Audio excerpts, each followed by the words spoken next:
May 1565. The central Mediterranean. At dawn, the sea outside Malta began to change. First came the sails, then the masts, then the long dark shapes of war galleys cutting through the water. To the people watching from the walls, it must have looked as if the horizon itself had turned against them. This was not a raid. This was not a warning. This was an imperial expedition. The Ottoman Empire had come to Malta. Its mission was simple: destroy the Knights of St. John, seize the island, control the harbors, and turn Malta into a forward base for future campaigns across the western Mediterranean.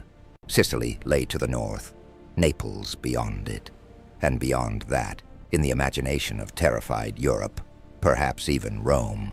But inside Malta's battered fortresses stood a small force, led by an old, hard, and ruthless Grand Master.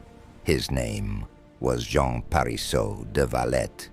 He did not command an empire. He did not have endless ships.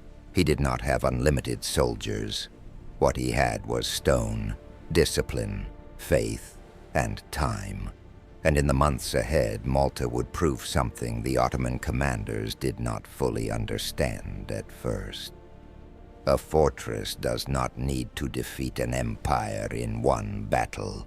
Sometimes it only needs to survive long enough for the empire's campaign to collapse. This is the story of the Great Siege of Malta, a story of cannons and walls, of galleys, fire, and exhausted men, of commanders who disagreed, of a fortress that should have fallen quickly, but did not, and of a campaign where the Ottomans won their first great victory too late. Because the key to Malta was not just courage. It was time. Every day Fort St. Elmo survived. The Ottoman army paid a price. Every failed assault on Birgu and Senglea weakened the invaders. Every hour the defenders held their walls brought them closer to rescue from Sicily. Malta was not defended to win a battle. It was defended to survive long enough for the Ottoman campaign to break. Why Malta mattered? Oh, understand why the Ottoman Empire came to Malta. We need to go back more than 40 years. The Knights of St. John, also known as the Knights Hospitaller, had once ruled Rhodes, an island in the eastern Mediterranean. From there, they had fought Muslim powers, protected Christian shipping, and launched naval attacks of their own. But in 1522, Sultan Suleiman the Magnificent forced them out of Rhodes. The Knights lost their island. For a time, they became a military order without a true home. Then, in 1530, they were given Malta. At first glance, Malta did not look like a great prize. It was small, rocky, dry, poor in resources, but maps can be more important than gold. Malta sat between North Africa, Sicily, and the central Mediterranean. It stood near the sea lanes that connected Spain, Italy, and the wider Christian world. It gave the Knights a base from which they could raid Ottoman and Muslim shipping, and that made Malta a problem. Not a large problem, not a rich problem, but a problem sitting in exactly the wrong place. For Sultan Suleiman, the Knights were not harmless monks hiding on a remote island. They were warriors, sailors, corsairs, a military religious order with ships, guns, and a long memory of war. They had lost Rhodes, but from Malta they continued to strike, and by the 1560s, Ottoman power had already expanded across much of the eastern Mediterranean. The empire had great armies, experienced commanders, powerful artillery, and a fleet that could project force across the sea. If Malta fell, the balance of the central Mediterranean could change. If Malta became an Ottoman base, Sicily would feel exposed. Spanish routes would be threatened. Italian shores would feel closer to danger. Malta was not rich. It was not large. But on a map of the Mediterranean, it sat exactly where an empire would want it to sit. The two sides. The Ottoman expedition was formidable. Its land forces were commanded by Mustafa Pasha. Its fleet was commanded by Piali Pasha.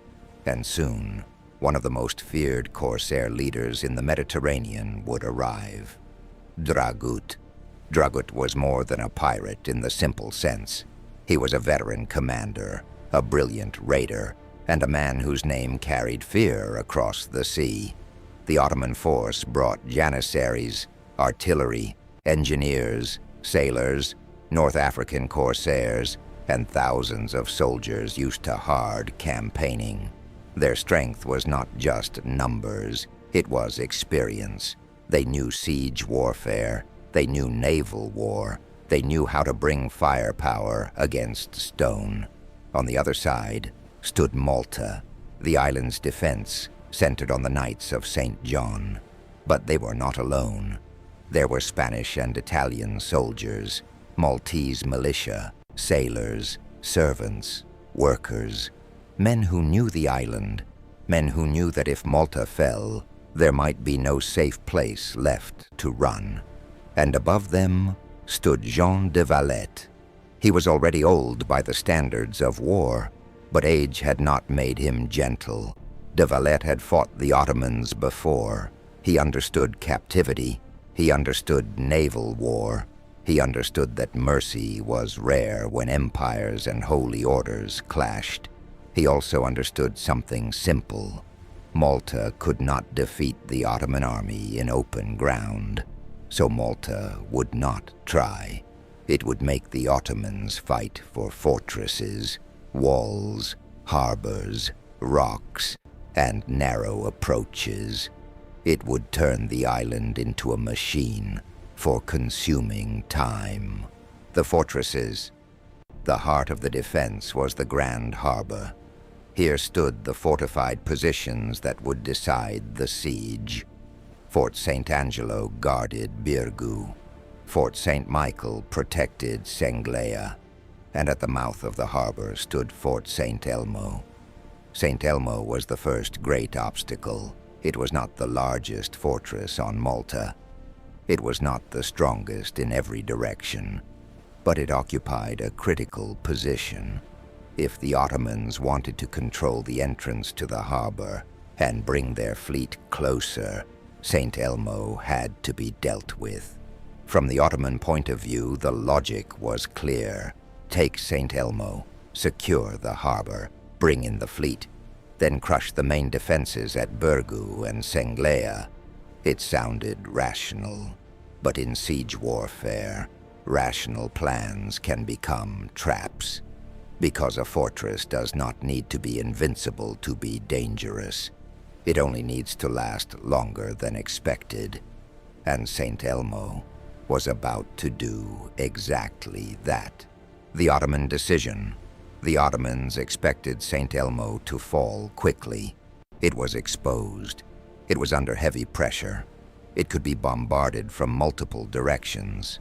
To experienced commanders, it looked like the first step in a larger campaign. But once the guns opened, the siege took on a different rhythm. Cannon fire smashed against the walls, earthworks crept forward, Ottoman soldiers pushed closer. Smoke hung over the harbor. Day after day, the fort absorbed punishment. Inside St. Elmo, the defenders knew what they were facing. They were not holding a comfortable position. They were sitting inside a target. The walls shook. The air filled with dust. The wounded multiplied. The sea behind them became their only line of life. At night, reinforcements and supplies were sometimes sent across the water from the main positions. Men rowed toward St. Elmo, knowing they might be entering a place that could not be saved. And that was the terrible logic of the defense. St. Elmo did not have to survive forever. It had to survive long enough to drain Ottoman ammunition, long enough to cost Ottoman lives, long enough to delay the attack on Birgu and Senglea, long enough for the defenders to turn the empire's strength into exhaustion. This was not a normal defense. It was a trade. Stone for time, blood for delay. A fort for the life of an island. St. Elmo becomes a trap. The bombardment continued. Ottoman guns tore at the fort. Assault parties surged forward. The defenders pushed them back. Then the guns opened again. The pattern repeated until the fort became almost unrecognizable. But St. Elmo still stood. For the Ottomans, this was more than frustrating. It was dangerous. Every day spent at St. Elmo was a day not spent breaking the main defenses. Every assault cost men who would be needed later. Every delay gave Malta's allies more time to organize relief. And then Dragut arrived. His presence mattered. Dragut understood the sea. He understood Malta's danger. He understood that the campaign had to be efficient. But by the time the Ottoman focus hardened around St. Elmo, the fort had already become a problem that could not easily be abandoned. To stop attacking it would look like weakness. To continue attacking it meant paying the price. This is one of the cruelest truths of war.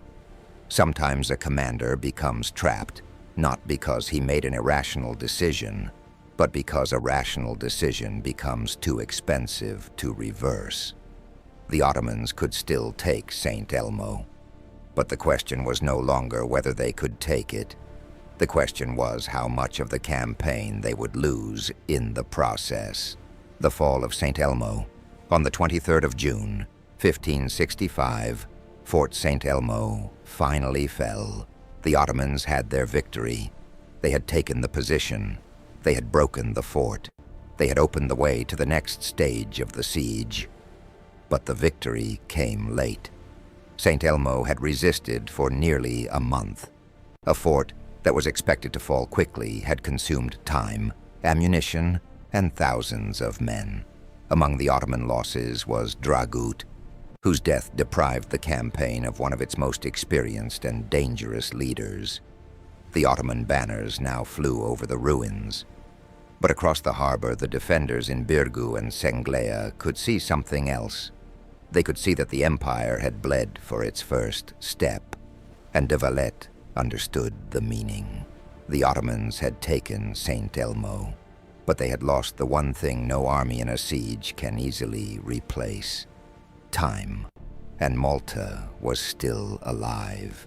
From one fort to an island war, after St. Elmo, the siege entered its next and more decisive phase. The Ottoman army turned toward Birgu and Senglea. These were not symbolic targets. They were the core of the defense.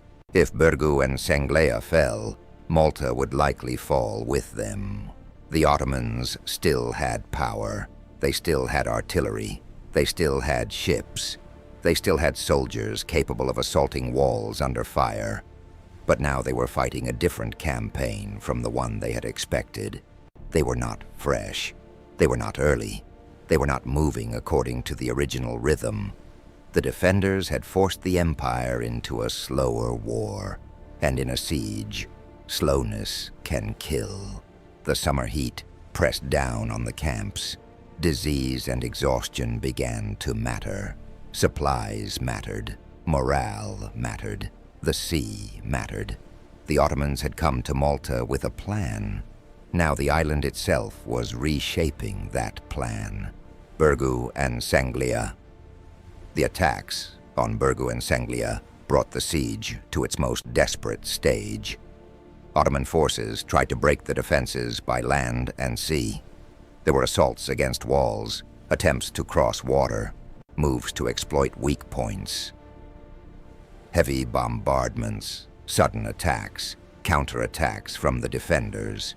Everywhere the same pattern returned. The Ottomans pushed forward. The defenders absorbed the blow. The Ottomans regrouped. The defenders repaired what they could. Then the next attack came.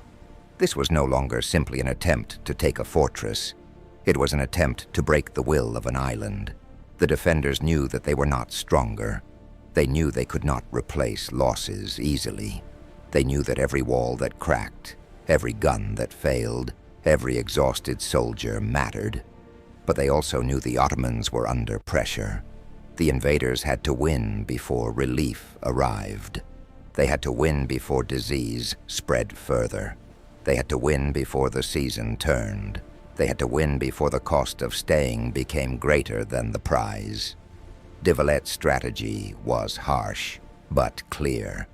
Do not give the Ottomans a clean victory. Do not let them move quickly.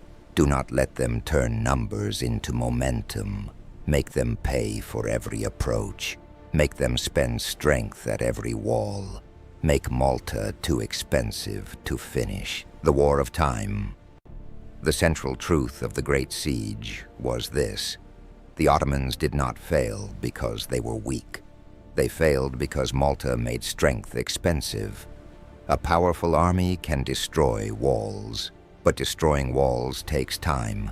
A powerful fleet can control water, but controlling water takes coordination. An empire can send men across the sea, but men get tired, men get sick. Men lose confidence when victory keeps moving farther away. Every day Malta survived changed the meaning of the campaign. In May, the Ottomans were invaders with initiative. By June, they had taken St. Elmo, but at a heavy cost. By July and August, they were still trying to break the heart of the island. And with each passing week, the question changed. At first, Europe asked, can Malta survive the Ottomans? But eventually the Ottomans had to ask, can this campaign survive Malta? That was de Valet's achievement. He did not need to destroy the Ottoman Empire. He needed to turn Malta into a place where Ottoman victory became slower, more costly, and less certain with every passing day. The psychology of the siege. Sieges are not only battles of stone and cannon, they are battles of belief. The attacker must believe the next assault will work. The defender must believe survival is still possible. For the Ottomans, Malta became a test of momentum. They had crossed the sea. They had brought guns and soldiers. They had taken St. Elmo, and yet the island still did not fall. For the defenders, every day was proof that resistance mattered. A cracked wall could be repaired. A failed assault could lift morale. A rumor of relief could keep men standing. But the pressure was immense. The defenders were surrounded by danger. The main positions were under constant threat. Supplies were limited. The wounded filled the island's spaces. The future depended on help that might arrive too late. This is what makes Malta powerful as a story. It was not a simple tale of heroic knights standing untouched against endless enemies. It was a brutal calculation. How long can men endure? How long can walls stand? How long can an empire keep attacking before the campaign itself begins to rot? The relief from Sicily. For months, Malta waited for relief. Help from Sicily was discussed, delayed, organized, and feared lost. To the defenders, relief was not just reinforcement. It was the difference between sacrifice and survival. The Ottomans understood this too. They knew that if a serious relief force landed, the entire campaign could become impossible to continue. By September, the situation had changed. The Ottoman army was exhausted. Losses had mounted. The season was turning. The defenders had not collapsed, and the long-awaited relief force, remembered as the Gran Soccorso, finally arrived from Sicily. It was not necessarily the largest army in the world, but it arrived at the right moment, because by then the Ottoman campaign had already been stretched to the edge. The siege had become too long. The prize had become too costly. The island had not broken when it was supposed to break. And so, the Ottomans withdrew. Malta survived. Reflection.